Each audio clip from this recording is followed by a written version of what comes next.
জন্ম ইংল্যান্ডে, খেলেছেন ইংল্যান্ড অনূর্ধ্ব-21 দলেও, বর্তমানে খেলছেন ইংলিশ প্রিমিয়ার লিগের ক্লাব লেস্টার সিটিতে। অথচ সেই হামজা দেওয়ান চৌধুরীকে নতুন বাংলাদেশের আগামীর গর্ব অভিহিত করে পরিচয় করিয়ে দিচ্ছে ফিফা। এর পেছনে অবশ্য আছে কারণও।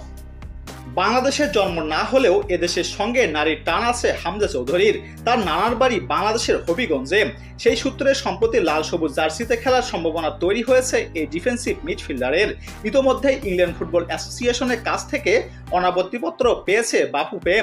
সেই অনাপত্তিপত্র ফিফার প্লেয়ার স্ট্যাটাস কমিটির কাছে দেয়া হয়েছে। সেখান থেকে ছাড়পত্র পেলেই বাংলাদেশের হয়ে খেলতে পারবেন হামজা চৌধুরী।